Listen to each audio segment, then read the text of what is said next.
Bonjour à vous et bienvenue. Et oui, nous allons tranquillement ensemble vers Noël. Dites-moi, comment on appelle un chat qui tombe dans la peinture verte? Un chapin. Ça va être le thème pour aujourd'hui. Non, pas les chats, les chapins. À tout de suite.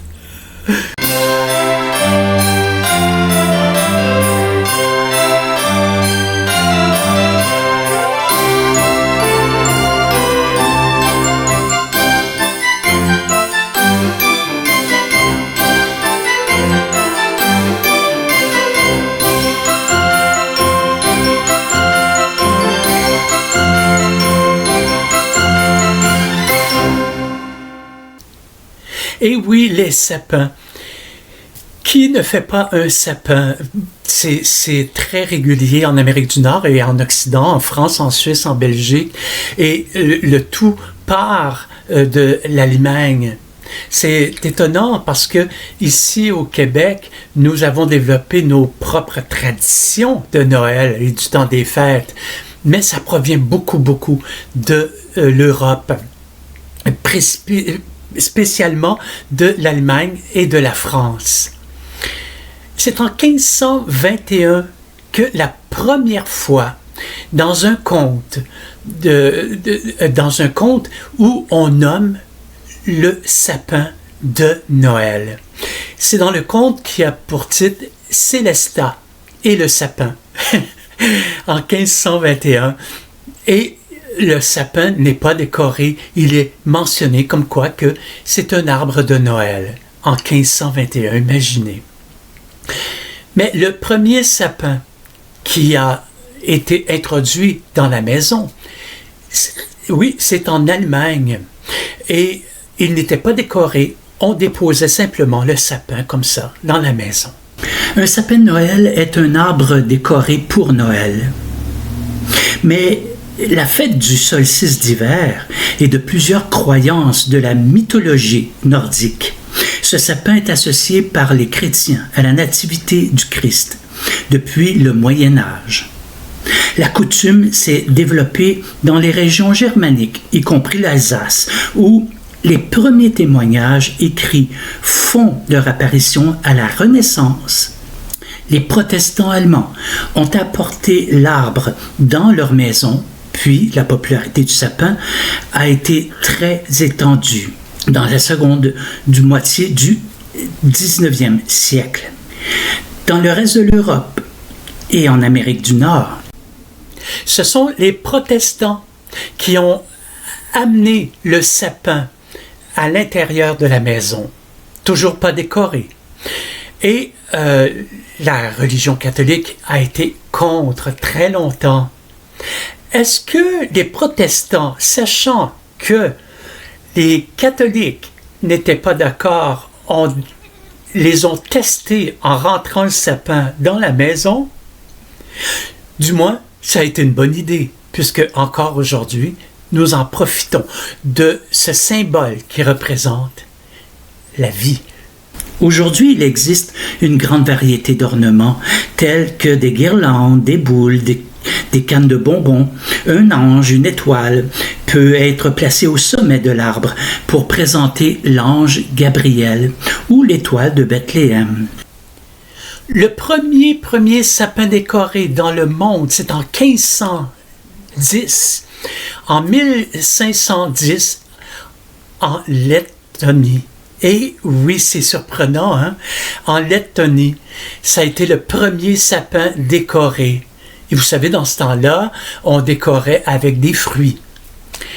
Et il y a eu également des sapins dans les hôpitaux en 1870, puisque il y avait beaucoup de petites guerres franco-allemandes.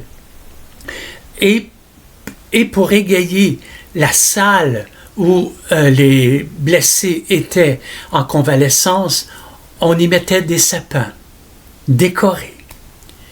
Puis le premier sapin déposé en France, décoré Versailles. Et oui, à Versailles, ça a été le premier sapin en France décoré en 1738. Un sapin entier en 1738 à Versailles.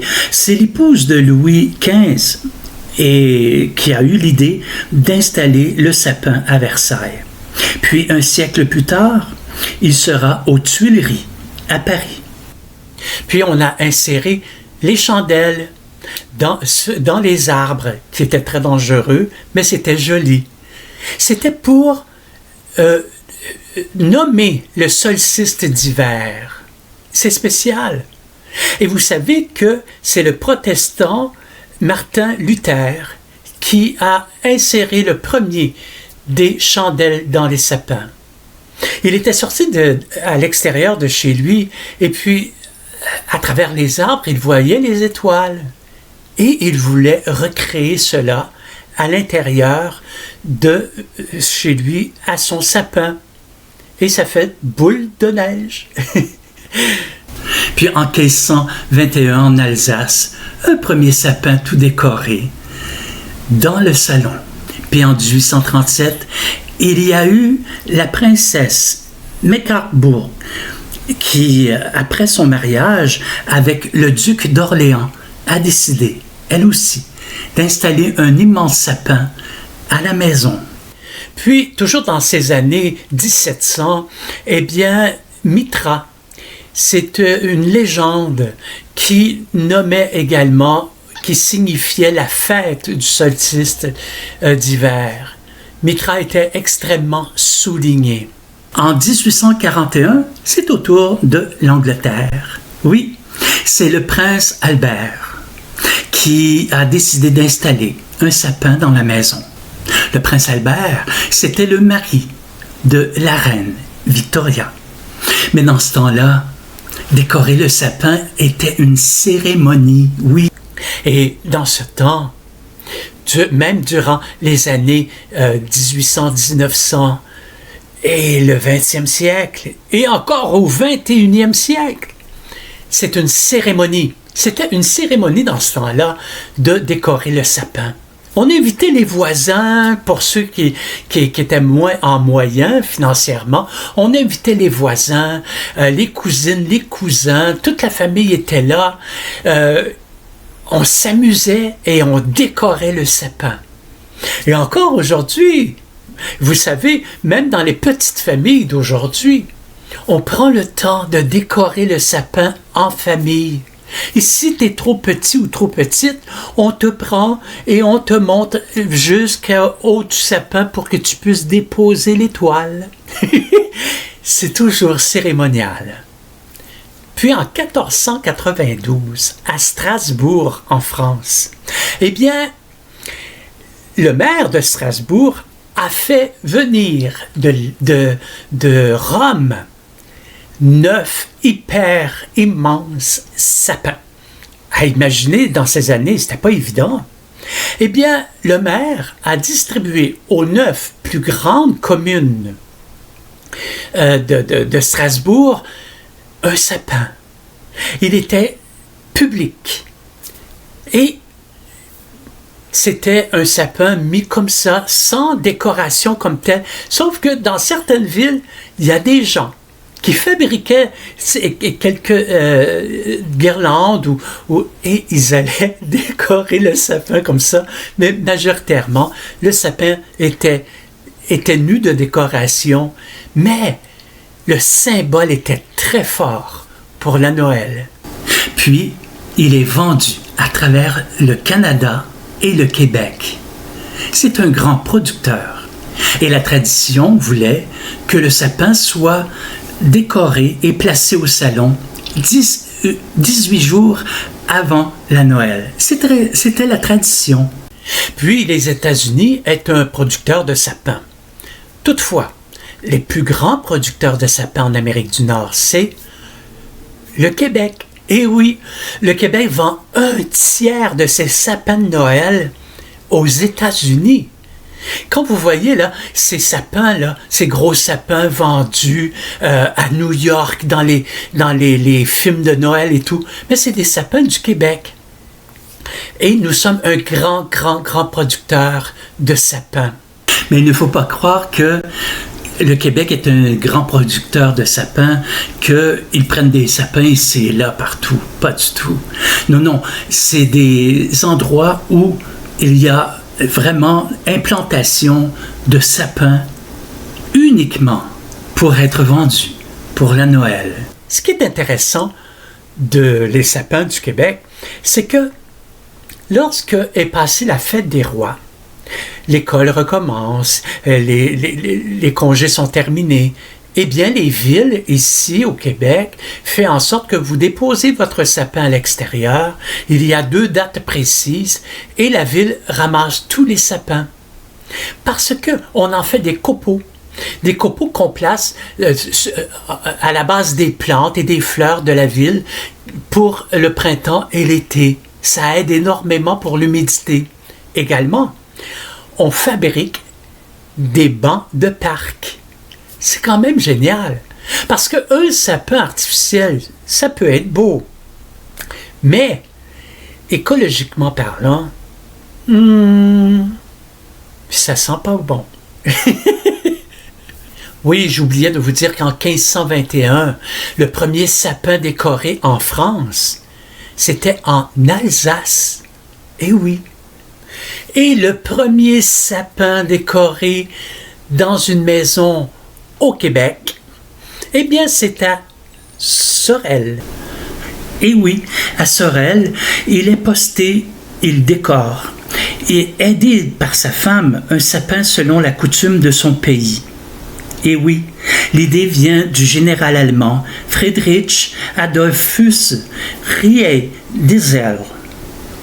Il paraît que les Canadiens invités à sa soirée du réveillon sont éblouis. Les sapins de Noël s'implantent cependant véritablement au Canada au 19e siècle. L'arbre nous provient du château de Windsor, au Royaume-Uni. Et comme je le disais, c'est le prince Albert, le mari allemand de la reine Victoria, qui amène la tradition de son pays natal. Alors c'est l'Empire britannique finalement qui est venu installer ici l'implantation du sapin de Noël. Et également au Québec, dans les années 60, les arbres artificiels apparaissent. Puis les décorations de Noël des années 70 et 80 et 90 célèbrent le retour à la nature. Et dès décembre, dans certaines grandes villes d'Europe, on plaçait des gardes près des forêts, tout près des grandes villes. Parce que, autrement, tout le monde voulait son sapin. Et dans ce temps-là, on ne vendait pas encore les sapins comme aujourd'hui. Alors, imaginez-vous, par dizaines qui vont couper leurs sapins et ça aurait été horrible pour la nature, mais aussi pour tous ces sapins qui ne servaient que de bois de chauffage par la suite. Puis, les premiers sapins en Belgique, en 1918. Et oui, les Alliés envahissaient la Belgique et fêtent, comme il se doit, chacun dans la coutume de son pays, cette fête de la naissance et du renouveau. Sapins, cadeaux, festins. Et les Belges, de reprendre à leur compte ce qu'ils ont vu. Donc les Belges, pour se remémorer ces instants de Noël, connus par l'Allemagne, sapins, décorations. Alors voilà, en 1918, les Belges plaçaient un beau sapin de Noël dans leur salon.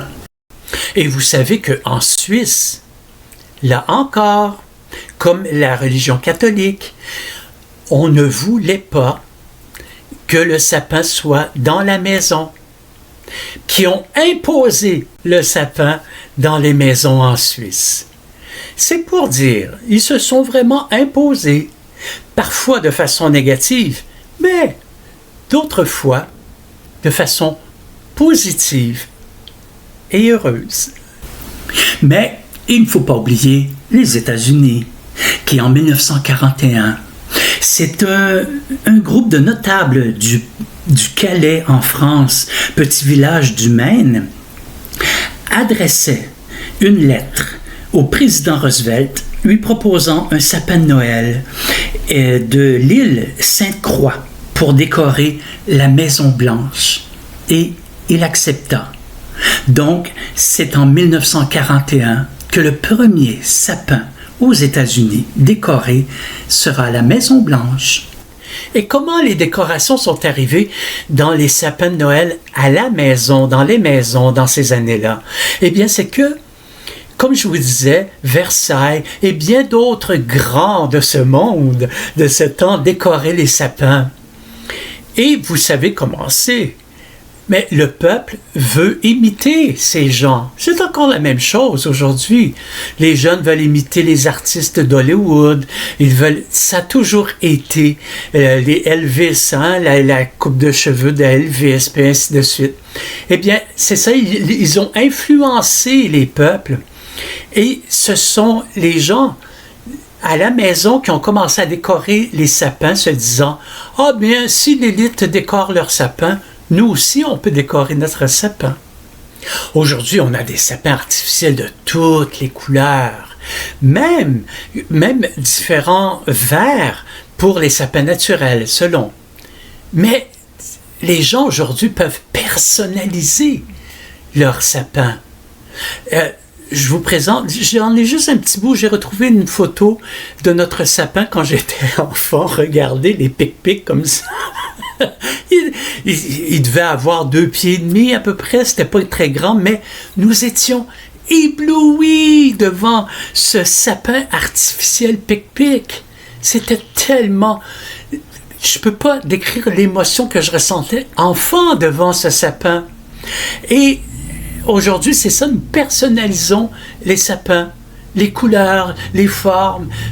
Nous y donnons vraiment nos créativités à travers un sapin que vous allez visiter chez un ami ou une connaissance ou autre.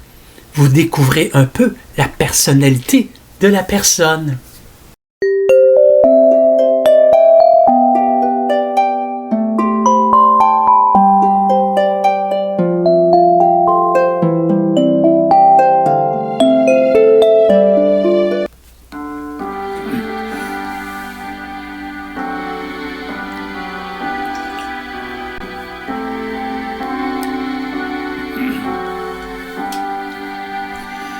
Mon beau sapin, roi des forêts, que j'aime ta verdure.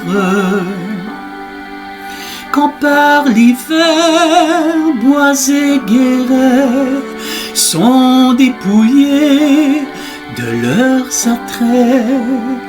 Mon beau sapin, roi des forêts, tu gardes ta parure.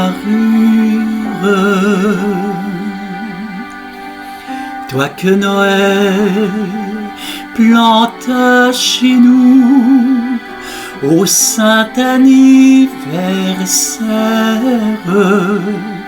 Jolis sapins comme ils sont doux, et les bonbons et tes joujoux.